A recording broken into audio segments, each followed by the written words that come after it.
नमस्कार व्यूअर्स, मैं हूं अमीश देवगन और आप देख रहे हैं इस समय देश का सबसे ज्यादा देखे जाने वाला प्राइम टाइम कार्यक्रम आर पार। मशहूर कवि दुष्यंत कुमार की एक फेमस लाइन है कि सिर्फ हंगामा खड़ा करना मेरा मकसद नहीं है, लेकिन फिलहाल संसद का जो हाल दिख रहा है उसे देखकर लगता है कि मकसद सिर्फ और सिर्फ हंगामा ही है। और साथ ही संसद में एक पहेली भी दिख रही है। विपक्ष का कहना है कि सरकार मणिपुर पर चर्चा करे। सरकार कह रही है कि हम चर्चा के लिए पूरी तरह से तैयार है, लेकिन विपक्ष इस चर्चा को नियमों में उलझा रहा है। सवाल है कि आखिर किसकी नीयत में खोट है। दूसरी तरफ बीजेपी आरोप लगा रही है कि विपक्ष पिक एंड चूज वाली पॉलिसी को अपना रहा है, क्योंकि मणिपुर पर आक्रोश है लेकिन राजस्थान और बंगाल पर सब खामोश है।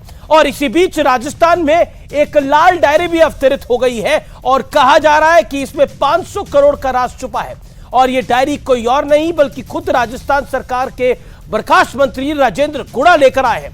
तो आज इन तमाम मुद्दों पर होगी देश की सबसे बड़ी बहस। हंगामा फुल, बहस गुल। आज का आर पार इसी पर।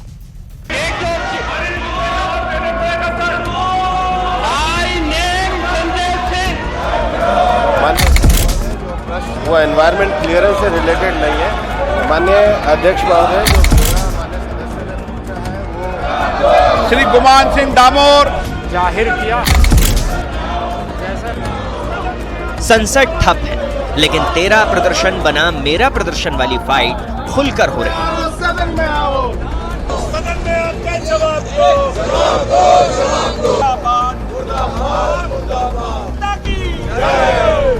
और इन सब के बीच लोकसभा में खुद गृह मंत्री ने अपील की और कहा, हम चर्चा के लिए तैयार हैं, सदन चलने दीजिए।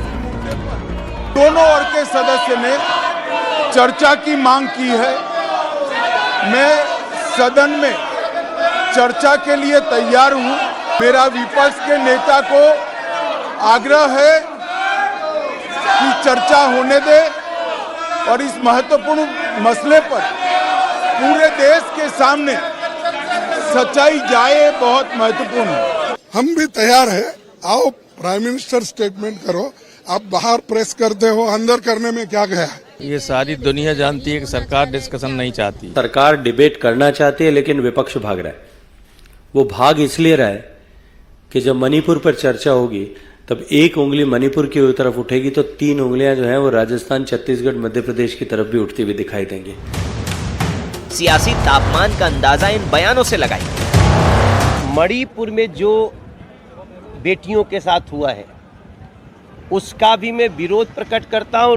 आप इनसे पूछिए, इन नामर्दों से, कि आप राजस्थान में बेटियों का बलात्कार हो और आप कहेंगे राजस्थान मर्दों का प्रदेश है, और आपको शर्म नहीं आती यहाँ पे खड़े होकर के एक मणिपुर की बात करते? मनोज तिवारी तो दूसरी दुनिया के आदमी हैं, उनको क्या मालूम है राजनीति के सेंसिटिविटी के बारे में।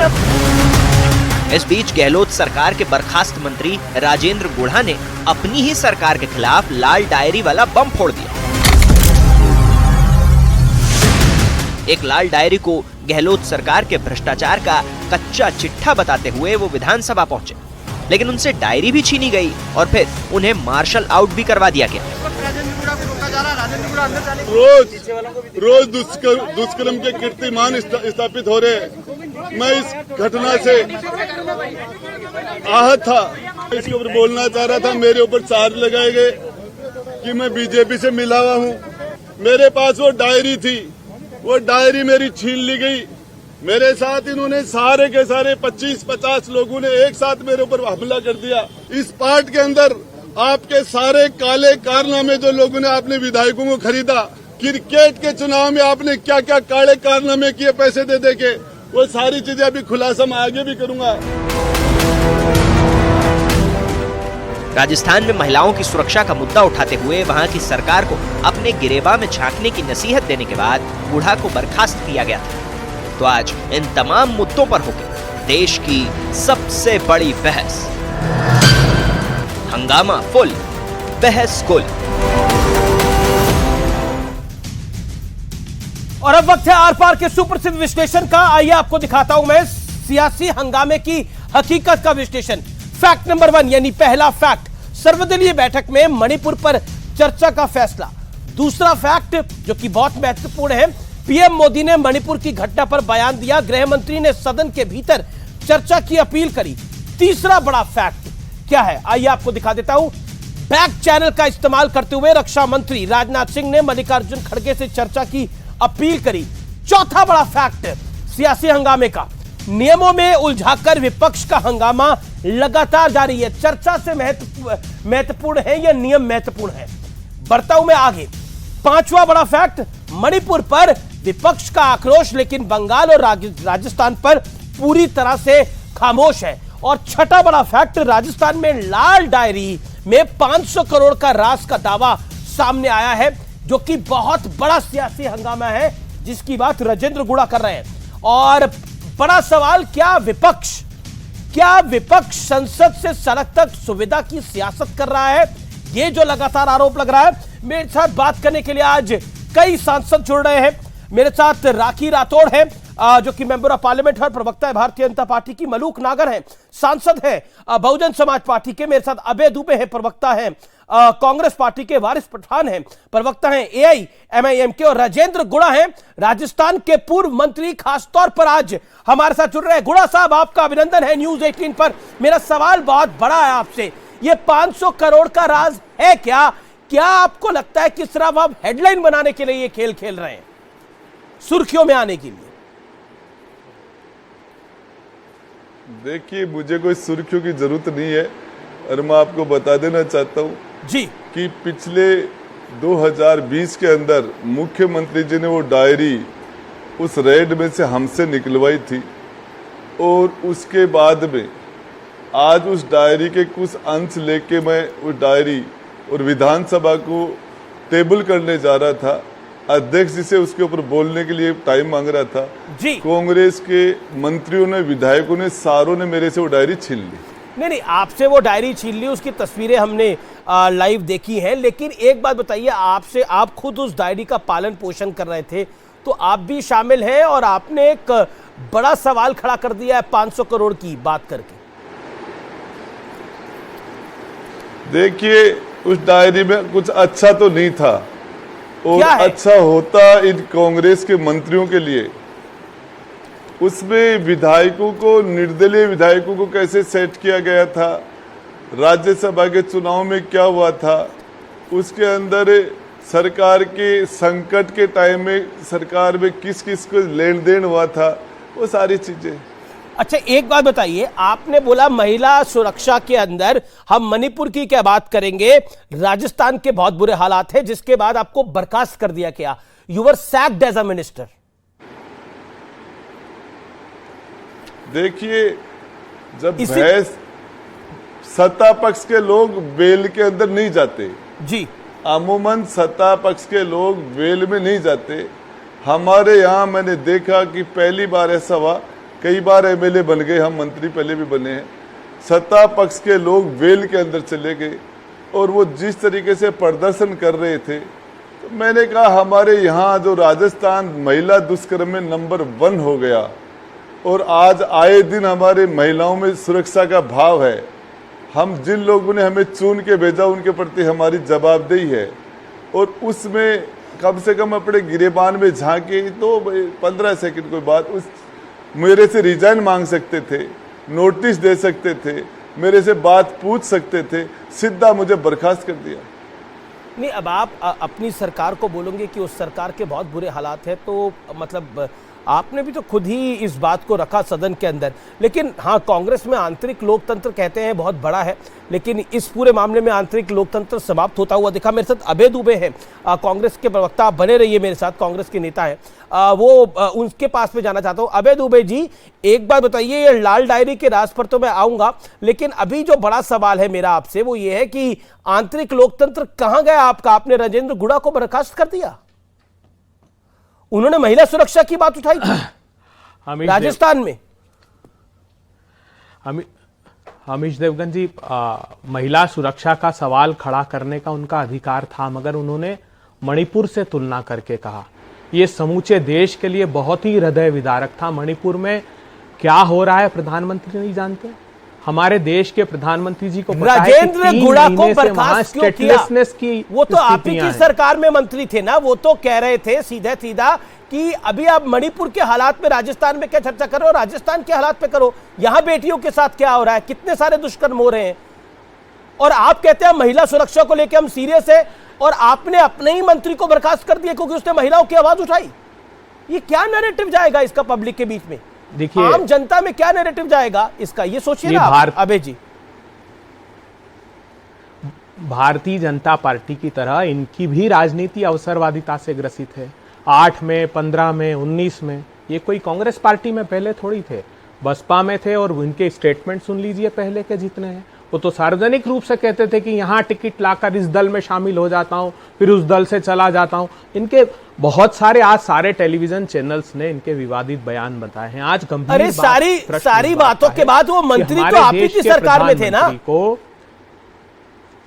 अगर राजेंद्र गुड़ा इतने खराब आदमी ने तो मंत्री को बनाया, और एक बार नहीं कई बार बनाया। जनता पार्टी के इशारों पर, उनकी छवि, प्रधानमंत्री जी की छवि पर आंच नहीं आए।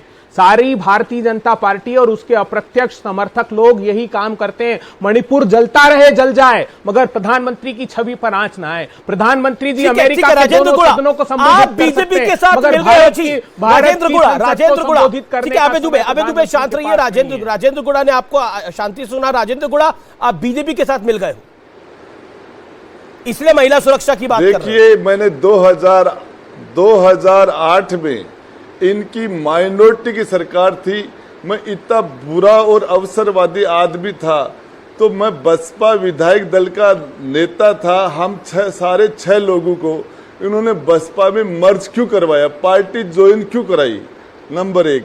उसके बाद में मैं यदि आदमी ठीक नहीं था, हमने इनको राज्यसभा में, हमने इनको राष्ट्रपति में, हमें इनकी माइनॉरिटी की सरकार को मेजोरिटी में देने के लिए इनकी मदद की, मर्ज हुए और इनको ताकत देने का काम किया प्रदेश में। इनके पास तो बहुमत ही नहीं था।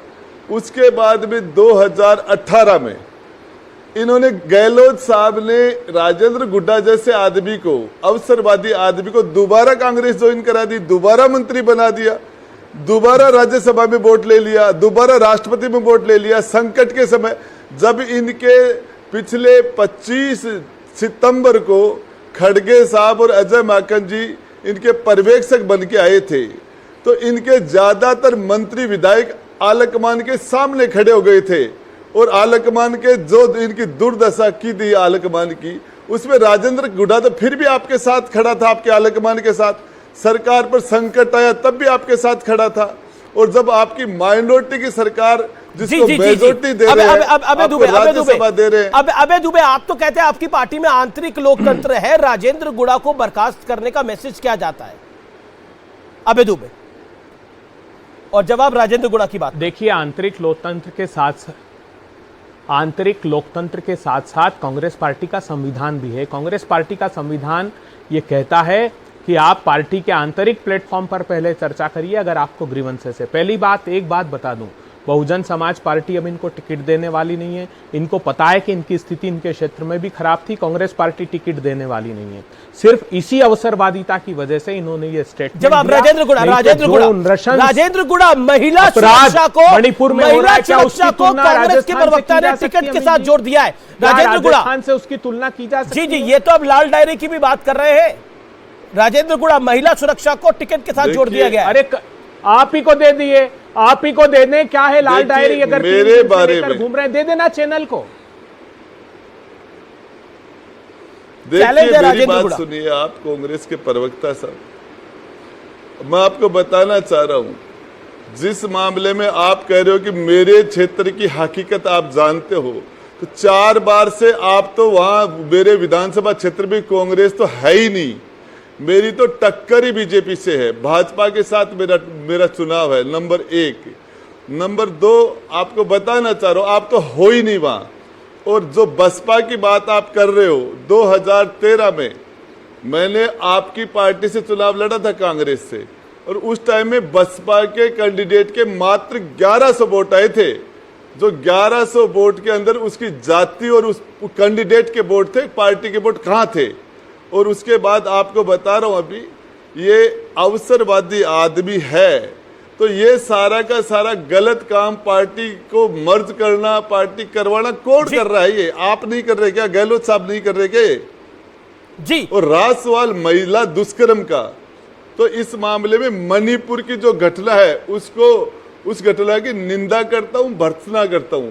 मैंने तो इतना सा कहा था, मेरा स्टेटमेंट सुन लेना, इतना सा कहा था कि राजस्थान के अंदर दुष्कर्म के अभी 2 दिन पहले मेरे बर्खास्त होने के राजेंद्र बाद गुड़ा साहब, आप तो मेरे अपने क्षेत्र कैबिनेट में के 20 साथियों साल पर, मैंने आपकी एक बाइट सुनी, आप तो अपने कैबिनेट के साथियों पर महिला उत्पीड़न का आरोप लगा रहे हैं। वो कह रहे हैं आपके जो कैबिनेट के साथी हैं कांग्रेस की सरकार में, उन पे आप महिला उत्पीड़न का आरोप लगा रहे हैं। क्या आपको लगता नहीं है कि ये मतलब आपको ये बातें पहले कहनी चाहिए थी? आप क्यों बता रहे हैं ये बातें? मेरे ऊपर तो आपको बताऊं, पहले इन्होंने मुकदमा दर्ज कराया 4-5 महीने पहले किडनैप का, जिसमें एक महिला मेरे पास आई है, उसकी 2 बेटियों की शादी थी और उस महिला उसकी हालत ये थी कि 10 दिन बाद में शादी है, महिला के पास एक पैसा नहीं था, वो सुसाइड करने की स्थिति में थी।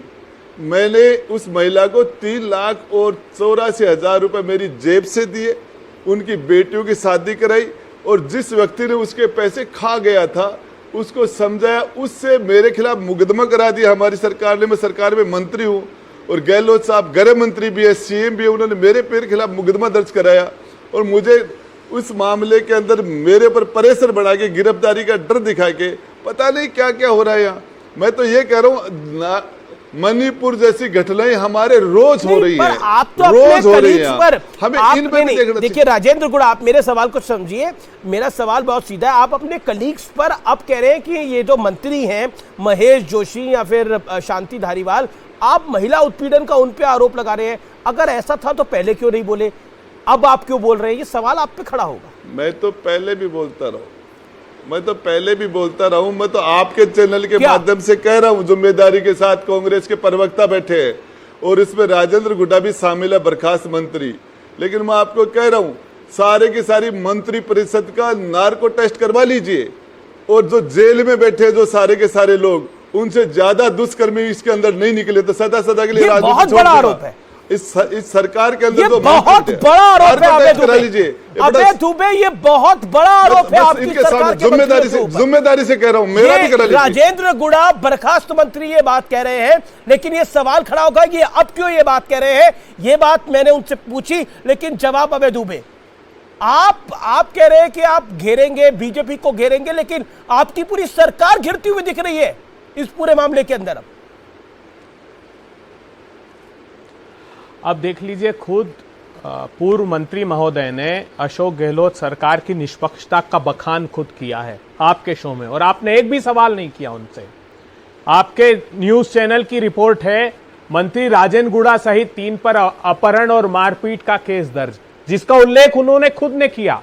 इसी के तो ग्रीवेंसेस हैं, इसी की तकलीफ है आपको कि वहां निष्पक्षता से चाहे मंत्री भी क्यों ना हो, प्रभावी मंत्री भी क्यों ना हो, गहलोत सरकार निष्पक्षता से कार्रवाई। आप सीएम से कह के मुझे गिरफ्तार करवाई लेना। दूसरी बात रही, अरे साहब, अरे गुड़ा साहब सुन लीजिए ना, यही तकलीफ है आपको। आज आपने सारे देश के सामने ये बोल दिया, ये व्यक्त कर दिया। अरे अगर निष्पक्ष कार्रवाई, देखो लॉ बाइंडिंग नेता हैं अशोक गहलोत, कानून से बंधे हुए, कोई भी हो किसी को बख्शा नहीं जाएगा। और मैं जानता हूं, मैं मीटिंग में मौजूद था, उनके इंस्ट्रक्शंस थे कि किसी भी सूरत में हर अपराध को दर्ज किया जाए। इसलिए जो आप प्रश्न खड़ा कर रहे हैं कि बढ़ नहीं गए, मीटिंग में मौजूद थे कैबिनेट की अभय दुबे, गहलोत सरकार ने, इसलिए आपको अपराधी दिखाई दे रहा है। ओके, मैं राजेंद्र गुड़ा आपका जवाब 10 सेकंड राजेंद्र गुड़ा आपका जवाब। आप कह रहे गिरफ्तार कराओ। देखिए,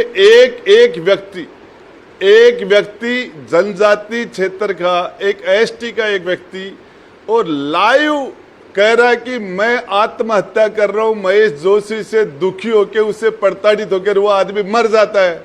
उसके बाद में महेश जोशी के खिलाफ क्या कार्रवाई होती है? महेश जोशी का बेटा रोहित जोशी, जिसके चक्कर के अंदर एक मुस्लिम लड़की, जो आपके दिल्ली, यहां उसकी एफआईआर दर्ज नहीं होती है और उस मुकदमे में जाके दिल्ली में एफआईआर होती है, और उसको किस लेवल का प्रोटेक्शन मिलता है? साथ बोले राजेंद्र गुड़ा साथ जी, हाँ, ये प्रामाणिकता के साथ बोल रहा हूँ कि एक व्यक्ति सुसाइड करता है लाइव, ठीक है और कहता है कि मैं ठीक है राजेंद्र गुड़ा सुसाइड कर रहा हूँ। जी मैं मेरे साथ बीजेपी की सांसद है राखी राठौड़, मेरे साथ वारिस पठान है, मेरे साथ मलूक नागर है, सांसद बहुजन समाज पार्टी के। मैं राखी राठौड़ का रुख करता हूं, member of parliament Bharatiya Janata party की।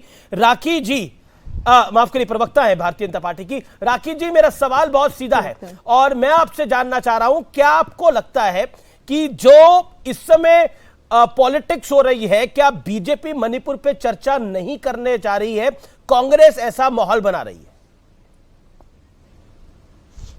देखिए अमित जी, आज साफ साफ हमारे गृह मंत्री जी ने भी स्पष्ट कहा कि संसद के अंदर चर्चा होनी चाहिए, और प्रधानमंत्री जी ने जिस तरह का स्टेटमेंट दिया कि सभी राज्यों के अंदर, चाहे वो कोई भी राज्य हो, वहां पर अगर महिला अपराध बढ़ रहे हैं तो वो चर्चा का विषय है। सभी सांसदों को चाहिए कि वो मिलकर के बात करें और इसका एक सोल्यूशन निकालें, जिससे कि जो गंभीर विषय अभी चल रहे हैं उसमें कोई ना कोई उसका सोल्यूशन निकाला जा सके। अमित जी, मैं रिक्वेस्ट करना चाहूंगी कि इसमें संवेदना और बहुत ही डिस्कशंस के साथ में काम करने की आवश्यकता है, राजनीति करने की आवश्यकता नहीं है। और अभी देखिए अभय जी ये बात कह रहे थे कि राजस्थान का कंपैरिजन जो है वो मणिपुर से नहीं करना चाहिए। देखिए अमित जी, मैं पूछना चाहती हूं, क्यों ना कंपैरिजन किया जाए राजस्थान का मणिपुर से, जब पूरे देश के अंदर जितने दुष्कर्म के केसेस होते हैं 22% केसेस राजस्थान में दर्ज होते हैं। लगातार 3 साल से एनसीआरबी की रिपोर्ट में हम टॉप कर रहे हैं। अभी ये भी कह रहे थे कि लॉ अबाइडिंग मुख्यमंत्री है। मैं पूछना चाहती हूं, महेश जोशी के बेटे पे जब दुष्कर्म के केस के लिए उस लड़की को राजस्थान में कहीं जगह नहीं मिली, उसे दिल्ली जाके 0 FIR दर्ज करानी पड़ी। ऐसा क्यों करना पड़ा, उसे ये बताइए। क्यों ऐसा मुख्यमंत्री जी कहते हैं कि सारे केसेस जो दर्ज हुए महिला उत्पीड़न के, उसमें 56% केसेस जो है वो झूठे केसेस है। मैं पूछना चाहती हूं कि क्यों उन पर कोई एक्शन नहीं लिया गया? क्योंकि क्या है, देखिए हो क्या रहा है, जिस तरह से गुड़ा जी ने कहा, जौहरीलाल मीणा हो, उनके बेटे पे आरोप लगे। प्रियंका गांधी जी जब राजस्थान आती है पिकनिक मनाने रणथंभौर में, लेकिन वो मूक बधिर बच्ची अलवर के अंदर जो है उस पर कोई स्टेटमेंट नहीं देती। इस तरह से आपके डबल स्टैंडर्ड्स नहीं चलेंगे। डिस्कशन होना चाहिए। और आप देख रहे हैं पिछले 10 सत्रों में क्या स्थिति रही। अलग अलग कारणों की वजह से उन्होंने सत्रों को डिस्टर्ब किया, वो सुनना नहीं चाहते, क्योंकि सुनेंगे तो अपने गिरेबा में भी झांकेंगे, देखेंगे कि राजस्थान की स्थिति क्या है। जी मैं वारिस पठान का रुख करता हूं। वारिस पठान, आपने सुना जो राखी राठौड़ ने बात बोली, योर टेक। क्या आपको लगता है पॉलिटिक्स ऑफ कन्वीनियंस हो रही है? देखिए अमीश भाई, सदन टेम्पल ऑफ डेमोक्रेसी है। वहां पर लोग अपने अपने उम्मीदवारों को चुनकर भेजते हैं, मेंबर ऑफ पार्लियामेंट बनाते हैं, वह जाते हैं लोगों की बात करने के लिए, और सदन को चलाने की जवाबदारी जो सत्ता में बैठी है सरकार उसकी होती है। लेकिन या तो सरकार पूरी तरह से फेल होती दिखाई दे रही है। अरे मोदी जी आकर क्यों चर्चा के लिए शामिल नहीं होना चाहते? मणिपुर, क्या मणिपुर की घटना कम है अमीश भाई? यार राजस्थान पे करिए, बंगाल पे करिए, सब पे करिए, लेकिन मणिपुर का तो हम सबने देखा किस तरह से वहां पे महिलाओं तो मतलब तो पर बंगाल का भी तो देखा। मेरा कहना है कि बंगाल में भी तो हमने महिला के साथ जो हुआ वो देखा, हमने मणिपुर का भी देखा। वेदना तो मणिपुर की भी है, बंगाल की भी है, राजस्थान की भी होनी चाहिए ना। बिहार का भी देखा, बिहार का बेगूसराय का भी देखा। राजस्थान पे करिए, बंगाल पे करिए, मणिपुर पे करिए, मगर करिए तो सही ना। वहां पे सदन इतने करोड़ों रुपए का नुकसान हो रहा है, किसका पैसा जा रहा है? टैक्स पेयर जो आप और हम लोग पैसा देते हैं सदन में। क्या ठीक है, राखी राठौड़ जवाब। सदन नहीं चला, राखी राठौड़ जवाब सदन नहीं चला, कब चलाएंगे सदन इसको? मोदी जी ने सुबह में 11 बजे आके सदन के बाहर स्टेटमेंट दिया। सदन के अंदर जाके देते क्या फर्क पड़ता था?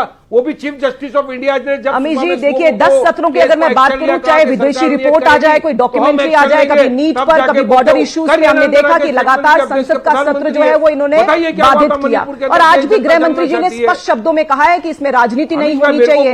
जिस तरह से हमारे देश के अंदर राज्यों में गंभीर स्थिति बन चुकी है, उसको संभालने की आवश्यकता है। सभी सांसदों को, जिनको जनता ने संसद में डिस्कशन के लिए भेजा है, वहां जाके अपना रोल प्ले करना चाहिए। बंगाल की घटना हो, चाहे बिहार की घटना हो, चाहे राजस्थान की घटना हो, उसमें एक सा रवैया रख के डिस्कशन करके कोई ना कोई सोल्यूशन। लेकिन वारिस पठान, मेरा आपसे सवाल, गृह मंत्री कह रहे हैं कि आइए हम डिस्कशन को तैयार हैं। राखी राठौड़ आपने अपनी बात को रखा। गृह मंत्री ने आज बोला कि अब मणिपुर पे चर्चा के लिए वारिस पठान हम तैयार हैं। पॉइंट ये है, इस समय पॉइंट ये है कि कांग्रेस के एक नेता ने, कांग्रेस के एक मंत्री ने विधानसभा के पटल में बोला मणिपुर की क्या बात करते हैं, राजस्थान की बात करिए। उस व्यक्ति को बर्खास्त कर दिया जाता है, उस व्यक्ति को सैक कर दिया जाता है मंत्री पद से। क्या आपको लगता नहीं है डबल स्टैंडर्ड है? Your take on this. देखिए अभी देश में तो चर्चा चल ही रहा है। अमीश भाई, देश में तो एक चर्चा चली रहा है कि लाल डायरी में क्या था।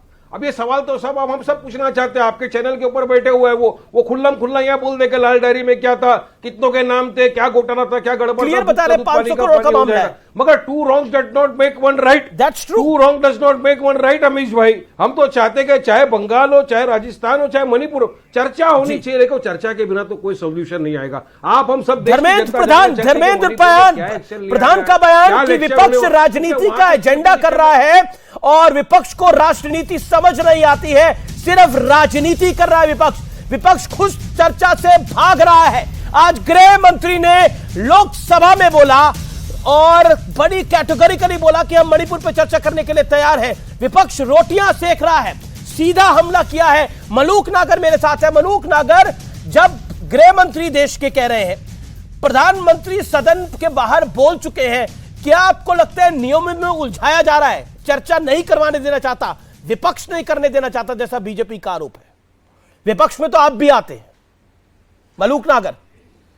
अमीश जी, एक तो मुझे समय देना, क्योंकि पार्लियामेंट में सबसे ज्यादा पार्टिसिपेशन है मेरे, और दूसरा राजस्थान का मुद्दा सचिन पायलट मुख्यमंत्री और गहलोत मुख्यमंत्री से जुड़ा हुआ है। जहां तक बात है, सरकार की जिम्मेदारी बैठती है, विपक्ष की भी जिम्मेदारी बैठती है, और विपक्ष में सबसे बड़ी पार्टी कांग्रेस है, कांग्रेस की भी जिम्मेदारी बैठती है कि सदन चले। विपक्ष कह रहे हैं कि सरकार चलने नहीं देती, सरकार कह रही है विपक्ष चलने नहीं देती। अरे 18-20 लाख लोग सांसद को चुन के भेजते हैं और उनके भी मौलिक अधिकारों का और हमारे भी मौलिक अधिकारों का हनन हो रहा है। तो ऐसी स्थिति में ये क्यों आगे सरकार और विपक्ष चलाना नहीं चाहते? दूसरे पे आरोप और प्रत्यारोप के बजाय जो मणिपुर चल रहा है उस पे चर्चा हो, और जो राजस्थान में अब समझ में आ रहा देश को पूरे को कि सचिन पायलट को मुख्यमंत्री क्यों नहीं बनाया जा रहा, क्योंकि लाल डायरी का डर था, और सचिन पायलट अगर मुख्यमंत्री बन जाते तो इनके खिलाफ एफआईआर करके अंदर जेल में डाल देते। इसलिए ये चीज सचिन पायलट को मुख्यमंत्री नहीं बनाया गया। और राजेंद्र गुड़ा, सदन इमीडिएट चलना चाहिए, या कांग्रेस के प्रवक्ता और भाजपा के प्रवक्ता बैठे हैं, दोनों से पूछो कि क्या कल संसद चलेगी? जी अबे दुबे। अमीश जी, मैं बड़ी गंभीर बात करना चाहता हूं, सिर्फ 10 सेकंड दीजिएगा, फिर चाहे पूरे शो में बोलने का अवसर मत दीजिए। मेरे भी प्रधानमंत्री हैं, प्रधानमंत्री जी मैं हाथ जोड़कर प्रार्थना करना चाहता हूं। आप फ्रांस जा सकते हैं मैक्रोन को गले लगाने के, लेकिन मणिपुर जाने का प्रधानमंत्री आपके पास समय नहीं है। आप नवाज शरीफ के जन्मदिन पर बगैर बुलाए, बगैर निमंत्रण के वहां केक काटने जा सकते हैं प्रधानमंत्री जी, लेकिन आपको वक्त नहीं है। मणिपुर के भारतीय जनता पार्टी के विधायक दिल्ली आकर बैठे रहे, प्रधानमंत्री जी आपने मिलने का वक्त नहीं दिया।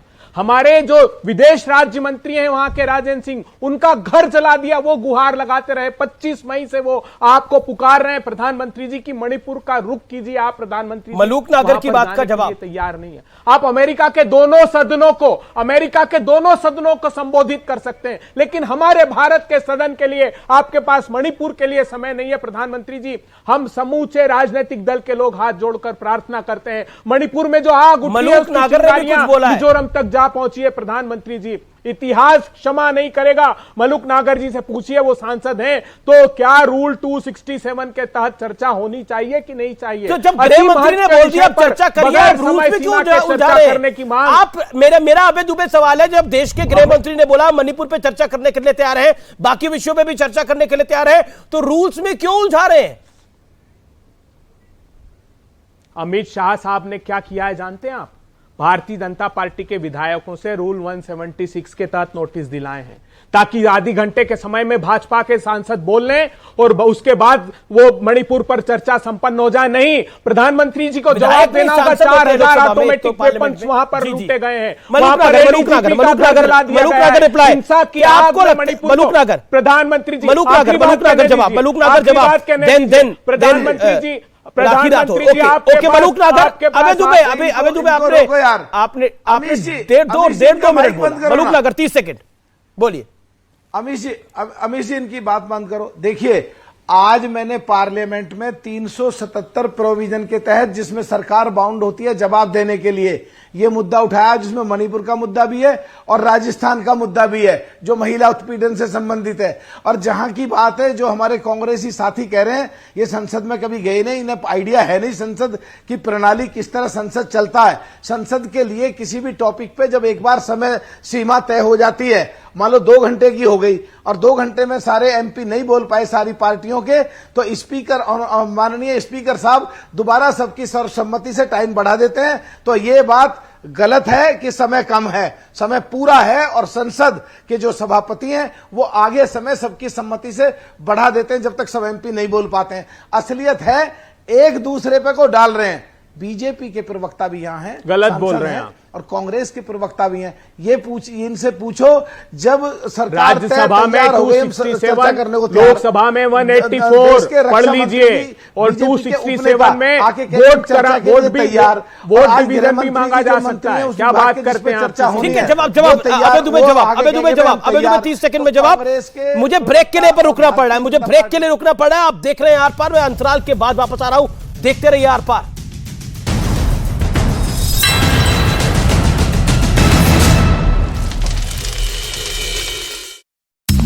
नाथ नदी का जल स्तर बढ़ता जा रहा है। कई साइकिल और मोटरसाइकिल सवार भी उस पुल को पार करते दिखे। हालांकि प्रशासन ने लोगों को उस नदी से दूर रहने की अपील की, क्योंकि वहां की शिवनाथ नदी अपना रौद्र रूप दिखा रही है और लगातार इसका जलस्तर बढ़ रहा है। और इसी बीच महाराष्ट्र के पालघर में इस समुद्र के बीच माल ढोने वाले कार्गो जहाज के फंसे होने की खबर आई। बताया गया कि उस जहाज के इंजन में कुछ खराबी आ गई थी, जिसकी वजह से वो जहाज मंजिल तक नहीं पहुंच पाया और सफर के बीच में ही रुक गया, क्योंकि बीच रास्ते में ही उसमें कुछ तकनीकी खराबी आ गई और वो समुद्र के बीच में फंस गया। बताया गया कि ये जहाज मुंबई से गुजरात जा रहा था, लेकिन ये अपना सफर पूरा कर पाता इससे पहले कि इसका इंजन बंद पड़ गया और ये पालघर के वदराई बीच पर फंस गया। हालांकि उस जहाज पर मौजूद इंजीनियर उसे ठीक करने की कोशिश में जुट गए। इन हालात से निपटने के लिए वायुसेना और कोस्ट गार्ड की मदद भी ली गई। उधर ज्ञानवापी केस में जिस कार्बन डेटिंग प्रक्रिया का इस्तेमाल किया जा सकता है, उसकी मदद से ही मध्य प्रदेश के खंडवा में पहले भी एक विवाद को सुलझाया जा चुका है। वहां महादेवगढ़ मंदिर में सर्वे के बाद एएसआई ने बताया कि वो शिव मंदिर 12वीं सदी का है, जबकि वहां शिवलिंग के करीब कुछ लोगों ने कब्जा कर लिया था, जिसके खिलाफ केस किया गया। तो हाईकोर्ट के आदेश के बाद प्रशासन ने 2015 में वहां जांच कराई। एएसआई की टीम ने कार्बन डेटिंग की मदद से पता लगाया कि वो शिवलिंग 12वीं सदी का है। महादेवगढ़ मंदिर समिति की ओर से बताया गया कि ज्ञानवापी केस में हिंदू पक्ष के वकील कुछ दिन पहले ही उनके यहाँ आए थे। उनके द्वारा हमसे यहाँ की जो इस मंदिर की रिपोर्ट मांगी गई। बताया गया कि सर्वे की बारीकियों को समझने के लिए हिंदू पक्ष के वकील महादेवगढ़ मंदिर में सर्वे की पुरानी रिपोर्ट अपने साथ ले गए। इधर सूत्रों के मुताबिक पाकिस्तान से आई सीमा हैदर पर यूपी एटीएस और जांच एजेंसियों ने पैनी नजर बनाई हुई है। हालांकि यूपी एटीएस ने उससे पूछताछ में कुछ भी संदिग्ध नहीं मिलने का दावा किया था, लेकिन सूत्रों के मुताबिक सीमा हैदर से संदेह अभी भी हटा नहीं है, क्योंकि कई देश अपने दुश्मन देशों में ऐसे जासूसों को खड़ा करते हैं जो वहां लंबे समय तक रहते हुए गुपचुप तरीके से सूचनाएं भेजते हैं।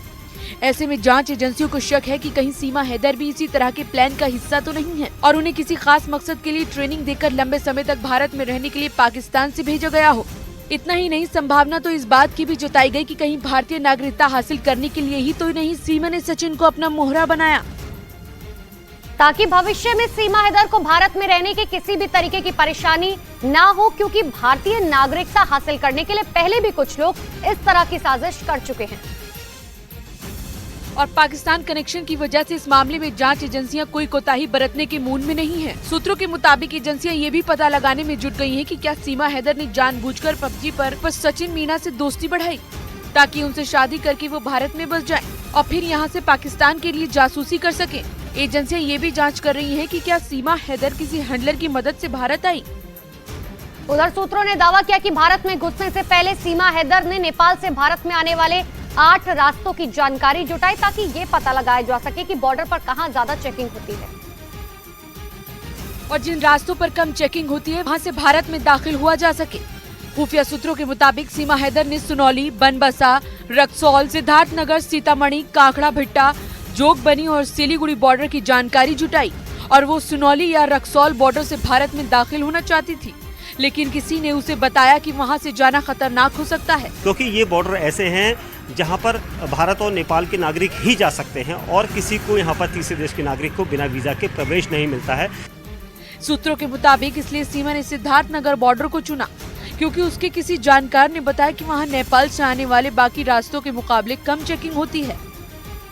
उधर पाकिस्तान से आई सीमा हैदर के मामले में यूपी एटीएस ने उत्तर प्रदेश के बुलंदशहर से 2 भाइयों को हिरासत में लिया क्योंकि उन दोनों पर सीमा हैदर और सचिन मीणा के आधार कार्ड समेत दूसरे दस्तावेजों से छेड़छाड़ के आरोप लगे, जिसके बाद यूपी एटीएस पुष्पेंद्र मीणा और पवन मीणा नाम के 2 भाइयों को पकड़ लिया। जानकारी के मुताबिक ये दोनों भाई बुलंदशहर के अहमदगढ़ में जन सेवा केंद्र चलाते हैं। सूत्रों के मुताबिक अहमदगढ़ थाना क्षेत्र के कस्बे सचिन मीणा की रिश्तेदारी है और वहाँ उसका ननिहाल है। ये जानकारी भी सामने आई कि सीमा हैदर के नोएडा पहुँचने के बाद शादी करने के लिए दोनों बुलंदशहर पहुँचे थे, इसीलिए यूपी एटीएस ने उनके दस्तावेजों से छेड़छाड़ करने के आरोप में पकड़े गए दोनों भाइयों से पूछताछ शुरू कर दी। इधर राजस्थान के अलवर जिले से सीमा हैदर जैसा ही एक मामला सामने आया।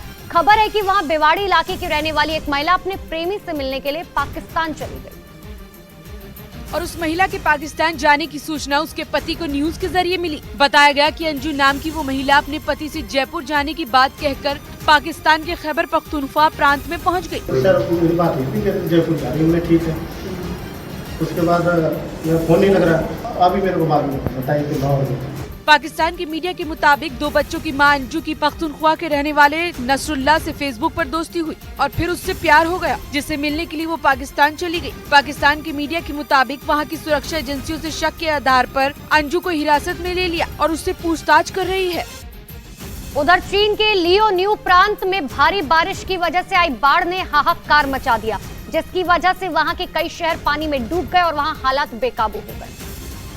क्योंकि चीन में भारी बारिश के बाद बाढ़ ने ऐसा कोहराम मचाया कि हर तरफ तबाही का मंजर नजर आने लगा। वहां से जो तस्वीरें सामने आई उनमें वहां की सड़कें ऐसी दिखी कि मानो सुनामी के बाद समंदर का पानी शहर में घुस गया हो। वहां ऐसा कोई कोना नजर नहीं आया जिसे सैलाब ने बख्शा हो। जगह जगह 5000 से ज्यादा लोग बाढ़ में फंस गए, जिन्हें वहां की रेस्क्यू टीम ने सुरक्षित जगह पर पहुंचाया। सड़कें हुई समंदर, हर जगह पानी ने अपनी हदों को जमकर उत्पात मचाया। उधर आंध्र प्रदेश के विशाखापट्टनम में तेज बारिश लोगों के लिए मुसीबत लेकर आई, क्योंकि बारिश की वजह से जगह जगह पानी भर गया और ट्रैफिक की रफ्तार पर ब्रेक लग गया, क्योंकि वहां अचानक तेज बारिश होने की वजह से वहां की सड़कों पर दरिया बहने लगा और कई मोहल्ले में तो पानी इतना ज्यादा था कि लगा मानो सुनामी आ गई हो, जिसकी वजह से सड़क पर गाड़ी लेकर निकले लोगों को काफी परेशानी हुई। वो घंटों की देरी से अपनी मंजिल तक पहुंचे। खराब मौसम की वजह से दिन में ही अंधेरा छा गया और लोग गाड़ियों की हेडलाइट जलाकर चलते दिखे। बारिश के बाद वहाँ के समुद्र का जलस्तर भी काफी बढ़ गया। इधर उत्तराखंड के उत्तरकाशी में यमुनोत्री हाईवे को बंद हुए 45 घंटे से ज्यादा का वक्त बीत गया। भारी बारिश के बाद उस हाईवे पर भारी मात्रा में मलबा आ गया, जिसके बाद प्रशासन सड़क से मलबा हटाने के काम में जुट गया। मशीन खोदने वाली मशीन की मदद से उस हाईवे से मलबा हटाने का काम किया गया, लेकिन पुलिस अधिकारी के मुताबिक भारी बारिश की वजह से यमुनोत्री हाईवे पर काफी मलबा आ गया था। आगे की ओर भारी मलबा आने से अभी जो है समय लग रहा है। वहाँ के हालात को देखते हुए प्रशासन ने यात्रियों को यमुनोत्री धाम की यात्रा पर न आने की सलाह दी। उधर आंध्र प्रदेश के विशाखापट्टनम में तेज बारिश लोगों के लिए मुसीबत लेकर आई, क्योंकि बारिश की वजह से जगह जगह पानी भर गया। ट्रैफिक की रफ्तार पर ब्रेक लग गया, क्योंकि वहां अचानक तेज बारिश होने की वजह से वहां की सड़कों पर दरिया बहने लगा और कई मोहल्ले में तो पानी इतना ज्यादा था कि लगा मानो सुनामी आ गई हो, जिसकी वजह से सड़क पर गाड़ी लेकर निकले लोगों को काफी परेशानी हुई। वो घंटों की देरी से अपनी मंजिल तक पहुंचे। खराब मौसम की वजह से दिन में ही अंधेरा छा गया और लोग गाड़ियों की हेडलाइट जलाकर चलते दिखे। बारिश के बाद वहाँ के समुद्र का जलस्तर भी काफी बढ़ गया। उधर उत्तराखंड के उत्तरकाशी में यमुनोत्री हाईवे को बंद हुए 45 घंटे से ज्यादा का वक्त बीत चुका है। भारी बारिश के बाद उस हाईवे पर भारी मात्रा में मलबा आ गया, जिसके बाद प्रशासन सड़क से मलबा हटाने के काम में जुट गया। मशीन खोदने वाली मशीन की मदद से उस हाईवे से मलबा हटाने का काम किया गया, लेकिन पुलिस अधिकारी के मुताबिक भारी बारिश की वजह से यमुनोत्री हाईवे पर काफी मलबा आ गया था। आगे की ओर भारी मलबा आने से अभी जो है समय लग रहा है। वहाँ के हालात को देखते हुए प्रशासन ने यात्रियों को यमुनोत्री धाम की यात्रा पर न आने की सलाह दी।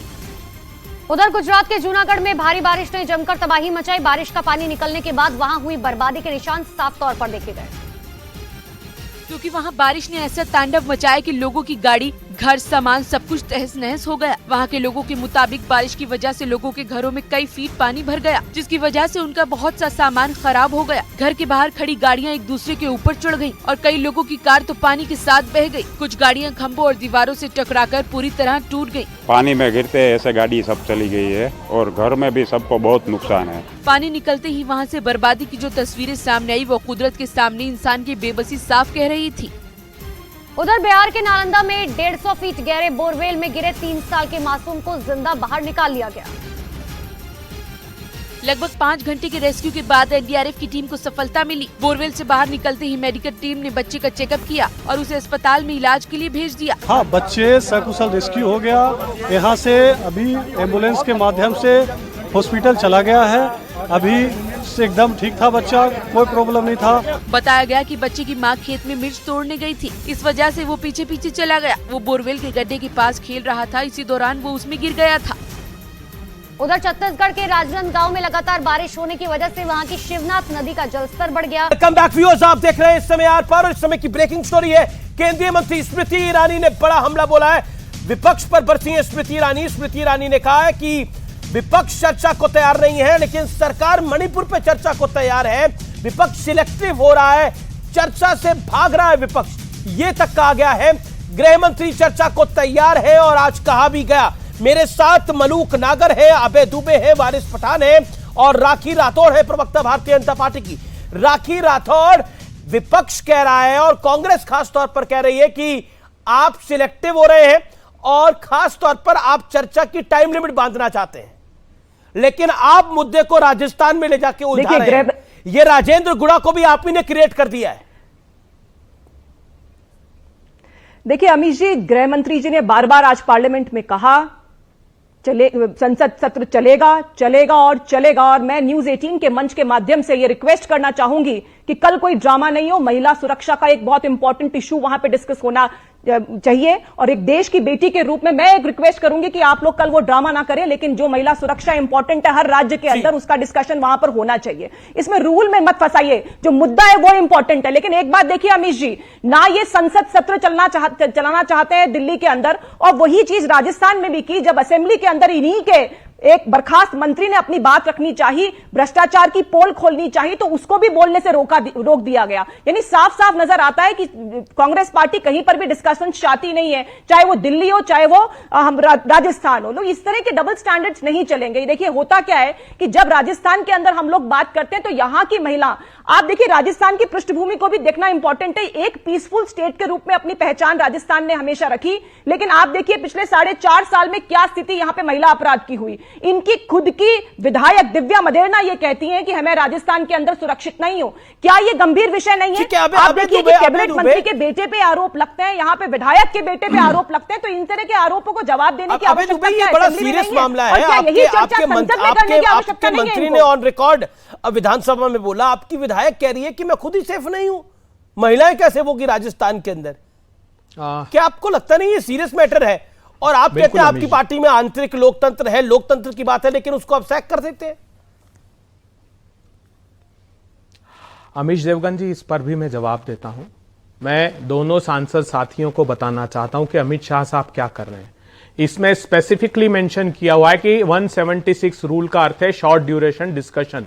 इसका अर्थ है कि 2.5 घंटे से ज्यादा वो रिक्वेस्ट करूंगी रूल में नहीं जाए। महिला सुरक्षा बहुत संवेदनशील मुद्दा है, उस पे बहुत एक मिनट अमीश जी, गंभीर विषय, तो इन सांसद महोदय ऐसे कहिए, ये देश देख रहा है इनको, ये कहें प्रधानमंत्री जी को, इनके मोदी जी बोलेंगे सदन में, आप बताइए अगर ये महिला सांसद है मैं आदर करता हूं, ये क्या प्रधानमंत्री जी सदन में बोलेंगे आकर? आप आश्वस्ति दीजिए देश को कि प्रधानमंत्री जी बोलेंगे अपने दायित्व से मुंह नहीं चुराएंगे, सिर्फ राजनीति नहीं करेंगे। प्रधानमंत्री जी अगर मणिपुर का विषय संवेदनशील है तो बोलेंगे, क्योंकि इतिहास हमको इस बात की शिक्षा देता है कि भारतीय जनता पार्टी अपनी सत्ता की सरपरस्ती में जिन पर गंभीर आरोप होते हैं, चाहे वो हाथरस की घटना हो, चाहे वो ब्रजभूषण शरण सिंह का मामला हो, ये अपराधियों को ये सांसद महिला सांसद ये कहे मुखरता से कि हाँ प्रधानमंत्री जी बोलेंगे।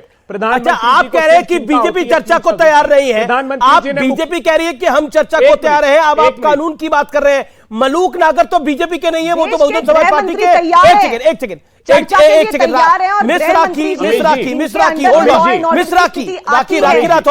राखी राठौर जी होल्ड ऑन। मलूक नागर तो बीजेपी के नहीं है, बीएसपी के हैं। वारिस पठान तो बीजेपी के नहीं है, एआईएमआईएम के हैं। वो सब कह रहे हैं चर्चा होनी चाहिए। मलूक नागर ने तो ऑन रिकॉर्ड बोला कि चर्चा तो करवाने दो, और टाइम तो बढ़ जाता है। मलूक नागर 40 सेकंड में अपनी बात का जवाब। एक सेकंड, मलूक नागर पार्टी के लिए बैटिंग कर रहे हैं, उनसे क्या पूछते हैं आप? जो देश मलूक नागर बीजेपी के लिए बैटिंग कर रहे हैं, वारिस पठान बीजेपी के लिए बैटिंग कर रहे हैं। सुनो, जो देश की सुनिए अमीश जी सुनिए, जो देश के सामने आज कांग्रेस का दोगला चेहरा आया है, और इनके साथ ये होना चाहिए था। इन्होंने पाप करा था। चर्चा होनी चाहिए, हमारे आपको रूल्स तक नहीं पता ले गए थे। ये बताइए, हमारे 6 विधायक तोड़ के ले गए थे। अगर दुबे आपके बीच में मलूक नागर नहीं बोले, इट इज नॉट हमारे 6 विधायक सुनो, हमारे 6 विधायक तोड़ के ले गए, डांका डाल के ले गए। इन्होंने पाप किया, इनका पाप का घड़ा भरा और वो फटा, और इनका मंत्री आकर के और सदन में इनके खिलाफ बोल के गया। अगर सचिन पायलट मुख्यमंत्री बन जाता तो इन सब लाल डायरी वाले 500 करोड़ को एफआईआर करा के इन्हें जेल में डाल देता। जहां तक बात है सदन में चर्चा की, सदन में चर्चा होनी चाहिए, मैं सभी के साथ हूं। और 2.5 घंटे की चर्चा के बजाय 5 घंटे की चर्चा होनी चाहिए, और 2.5 घंटे की बाद सर्वसम्मति से टाइम बढ़ाया जा सकता है। लेकिन ये बगैर मतलब की बात करके और चर्चा ही ना शुरू करें, तो ये एकदम कांग्रेस बगैर मतलब की बात कह रही है। बहुजन समाज पार्टी का सांसद ये बात कह रहा है। Make your point, defend your party, 40 seconds. Amish Devgan, अब मुझे देश का दुर्भाग्य है कि एक सांसद होकर उनको रूल्स का पता नहीं है। उसमें वोटिंग भी नहीं होती 176 में, जिसमें अमित शाह साहब चाहते हैं चर्चा कराना, ना उसमें वोटिंग होती, ना ड्यूरेशन बढ़ाया जाता है। 1 मिनट सुन लीजिए अब आप मेरी बात। नहीं, आपका वक्त आएगा जब बोलिएगा। मुझे दुख इस बात का है अमीश देवगन जी, ऐसे नहीं कराइए। मलूक नागर जी नहीं तो पूरा इंक्लोज करूंगा आपकी चर्चा के दौरान। आप भारतीय जनता पार्टी का पक्ष रख रहे हैं। आप जानते हैं कि आकंठ आरोपों से घिरे हुए हैं आपके नेता, इसलिए आप चाहते हैं भारतीय जनता पार्टी की शरण में जाएं। अरे देश के हित में खड़े होना सीखिए आप। प्रधानमंत्री जी जब चाहते हैं तब मुख्यमंत्री बदल देते हैं उनकी राज्य सरकार के। वहां पर उत्तराखंड में 3 मुख्यमंत्री बदले, गुजरात में 2 मुख्यमंत्री बदले, कर्नाटक में 2 मुख्यमंत्री बदले, लेकिन यहाँ छवि पर आना चाह रही है इसलिए नहीं बदलना चाहते। मणिपुर में मुख्यमंत्री नहीं बदलना चाहते उनके खुद के विधायकों के कहने के बावजूद। सूत्रों के हवाले से बड़ी खबर आ रही है, कांग्रेस के रुख को लेकर विपक्ष के दलों में भी मन मुटाव है। उनका कहना है चर्चा होनी चाहिए, चर्चा कैसे भी शुरू हो। गृह मंत्री की पहल के बाद यह पहला रिएक्शन आ रहा है सोर्सेस के हवाले से। मैं सीधा रुख करता हूं वारिस पठान का। वारिस पठान, जब गृह मंत्री ने सदन के पटल पे बोला कि हम मणिपुर समेत हर विषय पर चर्चा करने के लिए तैयार हैं, तो फिर रूल्स की बात करके क्या गेम हो रहा है? और आज क्योंकि बीएसपी के सांसद यहां पर हैं, उनको कहा जा रहा है कि वो बीजेपी के लिए बैटिंग कर रहे हैं, आपकी पार्टी के लिए कहा जाता है कि आप बीजेपी के लिए बैटिंग कर रहे हैं। क्या आपको लगता है कि जो राजस्थान में हो रहा है और जो मणिपुर में हो रहा है, दोनों सवालों के घेरे में है? नहीं, देखिए बैटिंग बी टीम सबने देख लिया। अमीश भाई, आप हम चर्चा भी कर चुके हैं उसके ऊपर कि वहां प्रफुल्ल पटेल बैठे थे इनकी मीटिंग के अंदर, वहां से गए सीधा महाराष्ट्र में फडणवीस के साथ बीजेपी में चले गए सेक्युलरिज्म के नाम लेकर। तो इसलिए अब ये बदनामी और बी टीम तो बोलना इन लोग को छोड़ ही देना चाहिए। ये खुद ही बी टीम बन गए। इन्होंने नीतीश कुमार को ले लिया, केजरीवाल को ले लिया, उद्धव ठाकरे को ले लिया, सब तो आपके पास है। तो अब बी टीम कौन है? पूरा देश जनता सब देख रही है। अब बात चर्चा की हो रही है, चर्चा होना ही चाहिए। या 2 सांसद बैठे, मैं इनको सवाल करना चाहूंगा, जब आप अपनी कॉन्स्टिट्यूंसी में भी जाओगे, लोग बोलेंगे कि हमने आपको वोट दिया, आपने हमारे मुद्दे उठाए क्या वहां पे? ये क्या जवाब देंगे? उसको नहीं उठाए। मैं चाहूंगा मोदी जी क्यों शर्मा रहे? आओ सामने, फेस करो ना। चर्चाई से तो समझौता होता है, चर्चाई से तो सारी बातें आती है, चर्चाई समाधान का रास्ता है ना। आज अगर मणिपुर जल रहा है, बिना चर्चा के चला जाएगा, टाइम पास हो जाएगा, चर्चा खत्म नहीं हुई। चर्चा नहीं हुई, क्या करेंगे अमीश भाई आप और हम देशवासियों को क्या जवाब देंगे? मोदी बड़ी जी बड़ी आइए बाहर बाइट देने से बेहतर है राखी राठौर और चर्चा करिए, जवाब दीजिए, मणिपुर के ऊपर जवाब दीजिए, राजस्थान पे, बंगाल पे, बिहार पे, हर चीज पे चर्चा कर दीजिए, दूध का दूध पानी का पानी हो जाएगा। मगर इस तरह से आप देश के लोगों का पैसा वेस्ट नहीं कर सकते। लेकिन वारिस पठान, आप खुद लंबे अरसे तक विधायक रहे हैं, मेरा सवाल यह है क्या रूल में उलझाना चाहिए इस पूरे मामले को या फिर चर्चा करनी चाहिए? नहीं देखिए, कायदा रूल तो चलना चाहिए अमीश भाई। देखो कोई भी चीज है, कोर्ट कचहरी या संसद रूल के हिसाब से चलेगा ना, रूल में उलझाना चाहिए। मेरा सवाल ये है क्या रूल में उलझाना चाहिए या कोई उलझा नहीं रहा है? विषय बहुत इंपॉर्टेंट है, इसको रूल के बंधन में ना बांधकर विषय की गंभीरता को देखकर चाहे चर्चा होना तो कोई रोक सकता है? चलिए बताइए, अगर मोदी और मैं चाहूंगी आपके चैनल के माध्यम से आज गारंटी दें कि कल संसद सत्र चलेगा, इस बात की गारंटी दें। जवाब ले लेते, ठीक है। ये इंपॉर्टेंट बात है। Okay, Rakhi Rathore, make your point, BJP spokesperson. जी देखिए, मैं आज आपके चैनल के माध्यम से यही निवेदन करूंगी कि जो गंभीर विषय है उस पर चर्चा होनी चाहिए, इसको रूल्स में ना अटकाएं, लेकिन आप लोग चर्चा करें। और राजस्थान के बारे में देखिए, अभय दुबे जी ने एक भी शब्द नहीं कहा, उन्होंने ये बिल्कुल नहीं कहा कि किस तरह से मुख्यमंत्री जी 56% केसेस को करते हैं, किसी पर भी एक्शन नहीं है राजस्थान की। अगर इस संवेदना के साथ में आप चलेंगे तो चर्चा कैसे कर सकते हैं? कैसे उम्मीद की जा सकती है कांग्रेस से कि वो जाकर के संसद में महिलाओं के लिए बात करने के लिए तैयार होगी? और मुझे लगता है यही कारण है क्योंकि इनके विधायक मंत्री इन्वॉल्व हैं इस तरह के केसेस के अंदर जो कि महिला अपराध से जुड़े हुए हैं, और इसीलिए चर्चा नहीं करना चाहते। पोल खुल जाएगी, पोल खुल जाएगी कांग्रेस पार्टी की जब संसद में डिस्कशन होगा कि कैसे राजस्थान जो है वो महिला अपराध में नंबर 1 बन चुका है। मैं चाहूंगी कि मैं निवेदन करना चाहूंगी फिर से कि आप लोग कल संसद का सत्र चलने दें और डिस्कशन होने दें, जनता को मालूम चलने दें कि कांग्रेस की क्या रीति नीति है। ना वो वहां पे संसद चलने देना चाहती है और ना ही दिल्ली के अंदर या जयपुर के अंदर जो हमारी असेंबली चल रही है वहां पर जब इनके मंत्री बोलते हैं कि महिला अपराध के लिए सरकार को गंभीर होने की आवश्यकता है, कठोर कदम उठाने की आवश्यकता है, तो उनको भी नहीं सुना जाता है। तो ऐसी सरकार जो कांग्रेस की सरकार है, जो कि अलग अलग राज्यों के अंदर अपना अलग अलग एटीट्यूड रखती है, अलग अलग लेकिन अबे दुबे जो राजस्थान का विषय आया है, आप महिला सुरक्षा की बात करते हैं। जिस मंत्री ने महिला सुरक्षा का मुद्दा उठाया उस मंत्री को बर्खास्त कर दिया, ये क्या मैसेज है? आप सदन में महिला सुरक्षा की बात करना चाहते हैं, विधानसभा में आपके मंत्री ने महिला सुरक्षा का मुद्दा उठाया, उसको आपने हटा दिया। जवाब दीजिए ना उस बात के ऊपर। अमीश देवगन, डबल स्टैंडर्ड है ये। बिल्कुल अमीश देवगन जी, मैं आज आश्वस्ति देता हूं, एक सम्मानित महिला सांसद हमारे साथ हैं, मैं आश्वस्ति देता हूं, आप भी सुनिश्चित करिए कि कल प्रधानमंत्री जी सदन में आकर मणिपुर पर बात करें, कम से कम 2 शब्द बोलें। आप भी तय करिए कि समय का कोई बंधन न हो। लेकिन अगर क्या होता है एक मिनट अमीश जी देखिए, अब ये देखिए गलत बात है, बिल्कुल गलत बात है अमीश जी। 12 साल आप जानते हैं, 12 साल अबे दुबे दीजिए ना बात को रखने के लिए। राजस्थान के बारे में स्टेटमेंट तो सुन लीजिए। अच्छा ठीक है, राजस्थान के बारे में बोलेंगे ना अबे दुबे। आपसे मलूक नागर ने और राखी राठौर ने दोनों ने राजस्थान पे स्पेसिफिक सवाल पूछ रहा है, आप चुप्पी क्यों साध रहे हैं राजस्थान के ऊपर?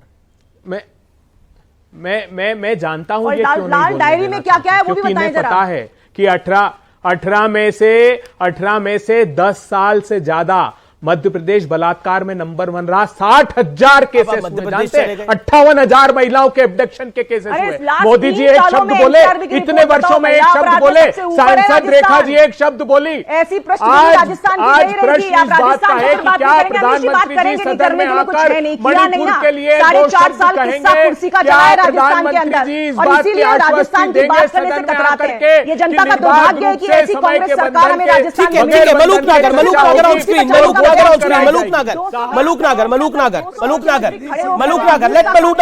नागर कम इन, BSP Bahujan Samaj party MP. Manipur के सर सीधी बात है, मणिपुर के मुख्यमंत्री को तुरंत बदलो, जहां घटना हुई एसएसपी को सस्पेंड करो, राजस्थान के मुख्यमंत्री को तुरंत बदलो, और कांग्रेस और भाजपा दोनों पे आरोप प्रत्यारोप करने के बजाय कल सदन को चालू करवाएं, दोनों देश के सामने भी हाँ भरें। ओके अबे दुबे, क्या कल सदन में ये अच्छा पॉइंट आपने रखा, आपने तो मेरा काम आसान कर दिया। बीजेपी और कांग्रेस आप दोनों भी एक दूसरे के बीच में ना बोले, वारिस पठान ने बोला हाउस चलना चाहिए, मलूक नागर ने बोला हाउस चलना चाहिए। अबे दुबे कल हाउस चलेगा, हाँ या ना?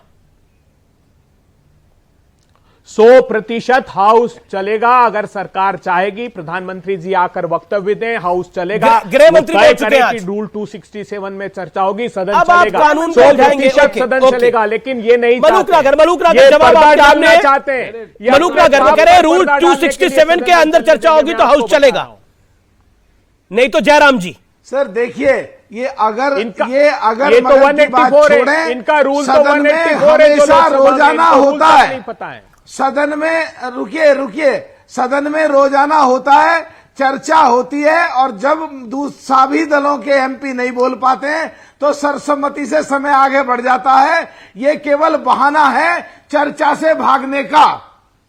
चर्चा से भाग रही है कांग्रेस, बोल रहे हैं जवाब मलूक नागर कह रहे हैं। ये झूठ बोल रहे हैं। ये क्या बात है, ये झूठ बोल रहे हैं? रूल 176 में समय का बंधन है, आप जो ये नहीं चाहती चर्चा से भाग रही है, राजस्थान में भी और दिल्ली में भी। ना प्रधानमंत्री जी वक्तव्य देंगे, ठीक है, ना ये रूल 267 में चर्चा कराएंगे। और अब बात एक बहुत पॉजिटिव खबर की व्यूअर्स, और मेरा निवेदन है कि जरूर देखिए। राजनीति करने के दो तरीके होते हैं। पहला है पॉजिटिव, इस तरह की राजनीति देश के लिए और समाज के लिए फ्यूल की तरह होती है। दूसरा तरीका है नेगेटिव पॉलिटिक्स। ऐसी सियासत का मेन मेन्यू दलहित और सत्ता की लालसा से भरा होता है। आज मैं आपको सियासत करने के तरीके इसलिए बता रहा हूं क्योंकि एक बेहद ही सुखद खबर आई है, जिसकी स्टडी से हमें पॉजिटिव और नेगेटिव सियासत के बीच का अंतर साफ समझ में आ जाएगा। आपको 2019 का वो कैंपेन याद होगा जिसकी धुरी पर कांग्रेस ने चुनाव लड़ा था। तब दावा किया गया था कि मोदी सरकार ने राफेल डील में घोटाला किया है, और सिर्फ इतना ही नहीं, यह भी आरोप लगाए गए थे कि किसी विशेष कंपनी को फायदा पहुंचाने के लिए हिंदुस्तान एरोनॉटिकल्स लिमिटेड यानी HAL को बर्बाद किया जा रहा है। व्यूअर्स, अब जो मैं आपको बताने जा रहा हूं उसे बेहद ध्यान से सुनिएगा। बीते 5 साल में HAL के शेयर्स की कीमत 5 गुना बढ़ गई है। बीते 5 साल में HAL के शेयर में 388 रुपए 70% की बढ़त दर्ज की गई है। बीते 5 साल में HAL के शेयर 789 रुपए से 3900 रुपए तक पहुंच चुके हैं। अब सवाल यह कि बीते 5 साल में HAL की उड़ान भरने के लिए पंख मिले कैसे, यह सामान्य सवाल होगा आपका।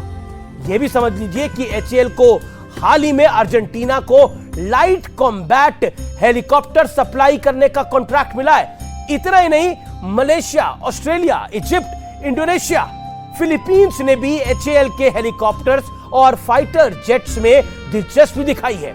भारत सरकार ने भी HAL को 83 तेजस विमान बनाने के लिए 48,000 करोड़ रुपए का ऑर्डर दिया है। सिर्फ इतना ही नहीं, HAL की ऑर्डर बुक बताती है कि अभी उनके पास 84,000 करोड़ रुपए की ऑर्डर पेंडिंग है। कहानी यहां खत्म नहीं होती है। प्रधानमंत्री हाल ही में अमेरिका के दौरे पर गए थे।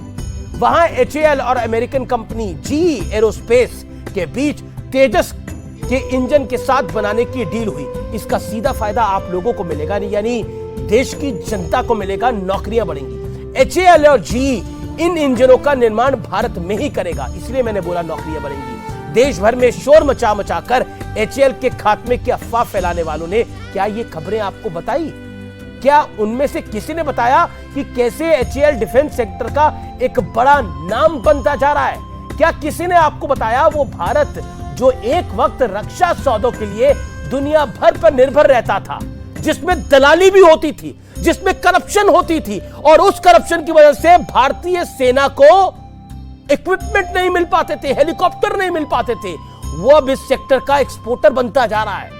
भारत करीब 85 देशों को हथियार बेच रहा है। ये बड़ी सुखद खबर है। बीते 7 सालों में रक्षा निर्यात में 10 गुना का इजाफा हुआ है। ये कोई छोटी बात नहीं है हमारे जैसे मुल्क के लिए।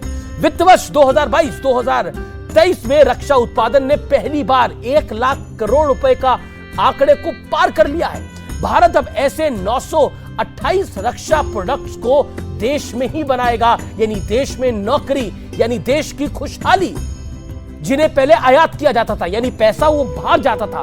मेक इन इंडिया का कितना मजाक उड़ाया गया इस देश में। मेक इन इंडिया के मजाक उड़ाने वालों ने क्या कभी आपको यह सच बताया कि आत्मनिर्भर भारत को शिगुफा बताने वाले इन फैक्ट्स को क्या कभी आपके सामने रखेंगे?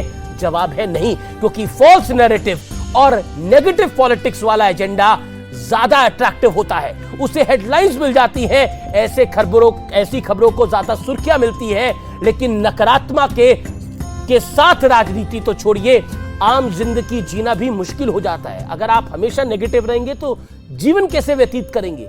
इसलिए आपको जीवन में भी पॉजिटिविटी चाहिए, और अगर देश में कुछ अच्छा हो रहा है, पॉजिटिव हो रहा है, तो वो खबर भी आप तक पहुंचनी चाहिए। ऐसी खबरों को आप तक पहुंचाने का जिम्मा आज मैं उठा रहा हूं, क्योंकि मेरे लिए देश सर्वोपरि है, और मैं हमेशा ये बात कहता हूं कि देश महत्वपूर्ण है। इसलिए फिलहाल आर पार में इतना ही। इस एडिशन को यही समाप्त करते हैं। अगले कार्यक्रम को लेकर हाजिर है अमन।